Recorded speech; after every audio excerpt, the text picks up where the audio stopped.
आप एक सिंपल सी लाइन से ओ अम्ल क्लोरीन में पानी मिला दे, ओ अम्ल क्लोरीन में पानी मिला दे, ये आपको याद रखना है।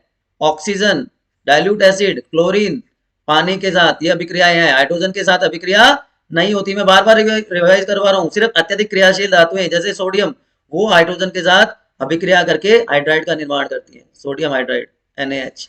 ठीक है, हेलो बच्चों। तो अब हम डिस्कस करने वाले हैं chemical properties of metals. Already हम उनकी फिजिकल प्रॉपर्टीज पहले डिस्कस कर चुके हैं, और एक एक इक्वेशन के साथ हम इन चीजों को डिस्कस करेंगे। उसके बाद हम कंपैरिजन करेंगे धातुएं और अधातुएं कैसे अपने रासायनिक गुण दिखाते हैं। तो चलिए शुरू करते हैं। सबसे पहली बात है बच्चों, ऑक्सीजन के साथ क्रिया। जैसा कि आप यहां पर देख पा रहे हैं, जो धातुएं हैं ऑक्सीजन के साथ क्रिया करके धात्विक ऑक्साइड बनाती हैं, जिनकी प्रकृति कैसी होती है, क्षारीय प्रकृति होती है। मैग्नीशियम ऑक्सीजन के साथ मैग्नीशियम ऑक्साइड का निर्माण करती है, और क्योंकि इनका जो जलीय विलयन है वो लाल लिटमस को नीला कर देता है, इसलिए इनकी प्रकृति कैसी होती है, क्षारीय। तो मेटल के ऑक्साइड्स क्षारीय होते हैं। लेकिन यहाँ पे एक महत्वपूर्ण और चीज है कि जो मेटल के ऑक्साइड्स हैं या जो मेटल्स हैं, सारे के सारे मेटल्स एक तरह से कार्य नहीं करते ऑक्सीजन के साथ। क्रियाशील मेटल जैसे सोडियम हो गया, पोटेशियम हो गया, ये रूम टेम्परेचर पर भी काम कर लेते हैं, उनके साथ अभिक्रिया कर लेते हैं और अपने ऑक्साइड्स बना देते हैं। जैसे सोडियम प्लस ऑक्सीजन क्या बन जाएगा, सोडियम ऑक्साइड का निर्माण हो जाएगा। इसको अगर हम बैलेंस करेंगे तो ये बैलेंस हो जाएगी इक्वेशन। तो सोडियम ऑक्साइड का निर्माण हो गया। लेकिन जो रिएक्टिविटी सीरीज में बीच के मेटल्स हैं, धातुएं हैं, जैसे मैग्नीशियम है, जिंक है, इनको उच्च ताप देना पड़ता है। उच्च ताप पर ये ऑक्सीजन के साथ अभिक्रिया करते हैं। अभी जैसे हमने देखा, मैग्नीशियम प्लस ऑक्सीजन मिलकर मैग्नीशियम ऑक्साइड का निर्माण कर देंगे, है ना। जबकि नीचे वाले रिएक्टिविटी सीरीज में जो नीचे वाले मेटल्स हैं, धातुएं हैं, जैसे आयरन है, कॉपर है, ये उच्च तापमान पर भी अभिक्रिया नहीं करते, इनको लगातार हीट देनी पड़ती है। लंबे समय तक हीट देने पर ही ये इनके साथ अभिक्रिया करते हैं। जैसे आप देख सकते हैं, आयरन है, वो ऑक्सीजन के साथ अभिक्रिया तो करेगा, लेकिन उसके लिए उसको हीट देनी पड़ती है, लंबे समय तक हीट देनी पड़ती है, और वो अपना ऑक्साइड बना देता है, आयरन ऑक्साइड का निर्माण हो जाता है। तो अलग अलग टाइप के धातु अलग अलग तरह से ऑक्सीजन के साथ अभिक्रियाएं करते हैं, जैसा कि आप यहां पर देख पा रहे हैं। ठीक है, अब दूसरी अभिक्रिया होती है हाइड्रोजन के साथ।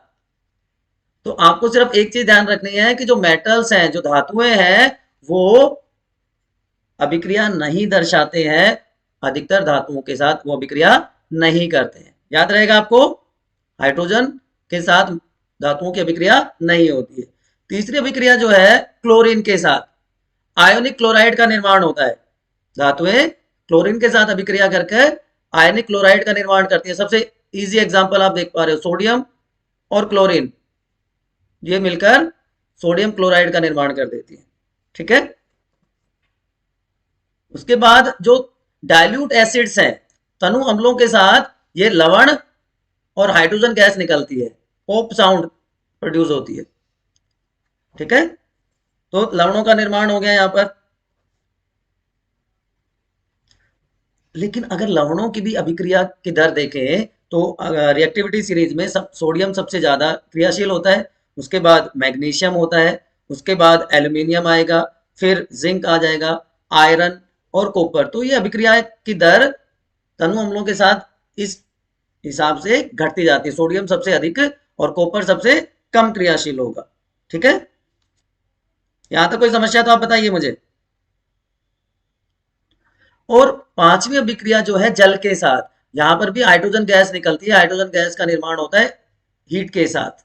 तो सोडियम H2O के साथ अभिक्रिया करके सोडियम हाइड्रोक्साइड का निर्माण कर देता है।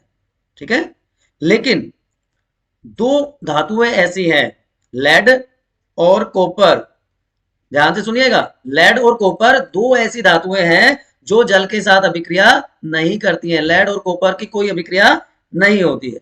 ठीक है, तो अगर इनको सबको हम समराइज करें तो आप यहां पर देख सकते हैं, ऑक्सीजन के साथ ऑक्साइड बना दिया, हाइड्रोजन के साथ धातुएं क्रिया नहीं करती हैं, क्लोरीन के साथ क्या बन जाते हैं, क्लोरीन के साथ आयनिक क्लोराइड बना देते हैं, तनु अम्लों के साथ हाइड्रोजन गैस निकलती है, और जल के साथ क्रिया करने पर भी हाइड्रोजन गैस ही निकलती है। अब इसकी छोटी सी सिंपल सी एक ट्रिक हम देख लेते हैं। देखिए हमने पांचों अभिक्रियाएं अभी देखी, तो उसकी शॉर्ट ट्रिक क्या होगी, आ अम्ल क्लोरीन में, ये थोड़ा रह गया, क्लोरीन में पानी मिला दे, आ अम्ल क्लोरीन में पानी मिला दे, आ से ऑक्सीजन हो गया, हाइड्रोजन अभिक्रिया करता नहीं है, ठीक है, तो ये धात्विक ऑक्साइड बना देते हैं जो क्षारीय प्रकृति के होते हैं, जबकि जो अधातुएं होती हैं वो अम्लीय या उदासीन ऑक्साइड बनाती है। हाइड्रोजन के साथ धातुएं अभिक्रिया नहीं करती, लेकिन जो अधातुएं वो हाइड्राइड्स का निर्माण कर देती हैं। तीसरी अभिक्रिया हमने क्लोरीन के साथ देखी थी, आयनिक क्लोराइड बनाती है, तो आ अम्ल क्लोरीन में, तो क्लोरीन आ गया, सहसंयोजी क्लोराइड, यहाँ पे आयनिक क्लोराइड बनते हैं, यहाँ पे सहसंयोजी, दोनों में क्लोराइड क्लोराइड लिखना है आपको। चौथी अभिक्रिया क्या आती है हमारी, चौथी अभिक्रिया क्या आती है हमारी, तनु अम्लों के साथ, तो ये हो गया हाइड्रोजन गैस, इनकी कोई अभिक्रिया होती नहीं है।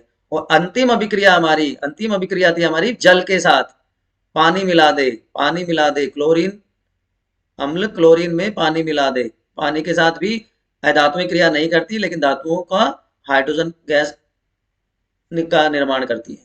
तो ये 5 अभिक्रियाएं हैं और उनकी एक छोटी सी ट्रिक है जो आप आसानी से याद रख सकते हैं, ठीक है,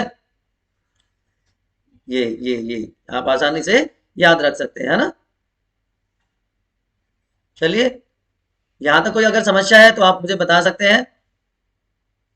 अगर आप रिएक्शंस भी देखना चाहते हैं कि कौन सी वो रिएक्शंस करते हैं, कैसे कैसे रिएक्शन होती है, मेटल्स के ऑलरेडी हम देख चुके, मैं आपको नॉन मेटल्स की रिएक्शंस भी, अभिक्रियाएं भी लिख के दिखा देता हूं, जिससे आपको समझने में आसानी होगी। यहाँ पे हमने देखा था धात्विक ऑक्साइड बनेगा sodium plus oxygen Na2O, sodium oxide बन गया।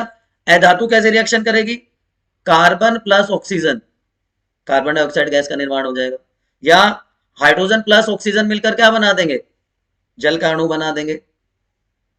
तो धातु की भी और अधातु की भी अभिक्रिया आप यहाँ पे देख सकते हैं। दूसरा, हाइड्रोजन के साथ अभिक्रिया, ज्यादातर धातुएं नहीं रिएक्ट करती, कुछ को छोड़कर, जैसे सोडियम अत्यधिक क्रियाशील है तो वो उसके साथ अभिक्रिया दर्शा देता है और सोडियम हाइड्राइड बना देगा, मेटल हाइड्राइड बना देगा। लेकिन जो अधातुएं हैं वो स्थायी सहसंयोजी हाइड्राइड्स बनाती हैं, जैसे नाइट्रोजन है, हाइड्रोजन के साथ मिलकर किसका निर्माण कर देगी, NH3 का निर्माण कर देगी, अमोनिया का निर्माण कर देगी। इसको आप बैलेंस कर सकते हैं यहाँ पर। तो ऑक्सीजन की मेटल और नॉन मेटल के साथ, हाइड्रोजन की धातु और अधातु के साथ, अधिकतर धातुएं अभिक्रिया नहीं करती, सिर्फ जो अत्यधिक क्रियाशील है जैसे सोडियम है वही हाइड्राइड्स का निर्माण करती है, याद रहेगा आपको। जल के साथ धात्विक हाइड्रोक्साइड बनता है मेटल्स का, सोडियम प्लस जल क्या बन जाएगा, सोडियम हाइड्रोक्साइड, मेटल हाइड्रोक्साइड, और उसमें हाइड्रोजन गैस निकलती है प्लस ऊर्जा निकलती है, लेकिन ये क्रिया नहीं करती है, धातुएं जल के साथ क्रिया नहीं करती है। इसी तरह ये और दो अभिक्रियाएं भी हम देख लेते हैं फटाफट। तनु अम्लों के साथ किस तरह से धातुएं और अधातुएं अभिक्रियाएं करती है। तो तनु अम्लों के साथ मैंने धातुओं की, अगर आपको याद हो, अभिक्रिया बताई थी कि वहां पर भी क्या निकलती है, हाइड्रोजन गैस निकलती है। तो सोडियम प्लस HCl क्या बन जाएगा, लवण बन जाएगा, NaCl बन जाएगा, प्लस हाइड्रोजन गैस बाहर निकलेगी, हाइड्रोजन गैस। और अधातुएं तनु अम्लों के साथ अभिक्रियाएं नहीं दर्शाती हैं। और आखिर में क्लोरीन के साथ अभिक्रिया, क्लोरीन के साथ क्या अभिक्रिया होगी, आयनिक क्लोराइड बनेगा। आयनिक क्लोराइड कैसे बनता है, क्लोरीन होगी NaCl, सोडियम क्लोराइड, जबकि जो अधातु है सहसंयोजी क्लोराइड, ये आयनिक क्लोराइड है, ध्यान रखिएगा। तो हाइड्रोजन प्लस क्लोरीन HCl का निर्माण हो गया, हाइड्रोक्लोरिक एसिड का निर्माण हो जाता है। तो इस प्रकार से धातुओं की मुख्य अभिक्रियाएं और अधातुओं की जो क्रियाएं हैं उनमें अंतर आप आसानी से देख सकते हैं। एक सिंपल सी ट्रिक है, सिंपल सी ट्रिक कौन सी है जो आपको याद रखनी है, O अम्ल, एक मिनट मैं इसको दूसरे रंग से लिख देता हूं, O अम्ल, सॉरी ये ओ अम्ल क्लोरीन में पानी मिला दे। एक लाइन आपको याद रखनी है, ओ अम्ल क्लोरीन में पानी मिला दे। और देखिए कितना आसान है, यहाँ पर आप आसानी से याद रख सकते हैं। तनु अम्ल और जल के साथ तो नॉन मेटल अभिक्रिया ही नहीं करते, है ना। यहाँ पर हाइड्रोजन गैस, यहाँ पर हाइड्रोजन गैस, ठीक है। क्लोरीन के साथ यहाँ पर आयनिक क्लोराइड और यहाँ पर सहसंयोजी क्लोराइड, तो 3 याद हो गई आपको। हाइड्रोजन के साथ ये अभिक्रिया नहीं करती, सिर्फ बहुत जो ज्यादा क्रियाशील होते हैं वही, और ये संयोजी हाइड्राइड बना देते हैं। ऑक्सीजन के साथ धात्विक क्षारीय ऑक्साइड और अम्लीय या उदासीन ऑक्साइड का निर्माण होता है। तो इस प्रकार आप एक सिंपल सी लाइन से ओ अम्ल क्लोरीन में पानी मिला दे, ओ अम्ल क्लोरीन में पानी मिला दे, ये आपको याद रखना है। ऑक्सीजन, डाइल्यूट एसिड, क्लोरीन, पानी के साथ ये अभिक्रियाएं हैं। हाइड्रोजन के साथ अभिक्रिया नहीं होती। मैं बार बार रिवाइज करवा रहा हूँ, सिर्फ अत्यधिक क्रियाशील धातुएं जैसे सोडियम, वो हाइड्रोजन के साथ अभिक्रिया करके हाइड्राइड का निर्माण करती है, सोडियम हाइड्राइड NaH। ठीक है, अगर आपको समझ आया है तो फटाफट कमेंट सेक्शन में लिखिए, और अगर कोई डाउट है तो भी आप बायो नीति के कमेंट सेक्शन में जाकर फटाफट अपना डाउट पूछ सकते हैं। समझ आ गया है तो लाइक करें, शेयर करें और ज्यादा से ज्यादा सब्सक्राइब करें। ओके, चलिए पढ़ते रहिए, पूछते रहिए, एंजॉय योर स्टडीज। ओ अम्ल पानी में क्लोरीन मिला दे, या ओ अम्ल क्लोरीन में पानी मिला दे, एक ही बात है, एक ही लाइन याद रखनी है। जपते रहिए, ओ अम्ल क्लोरीन में पानी मिला दे। ठीक है, चलिए।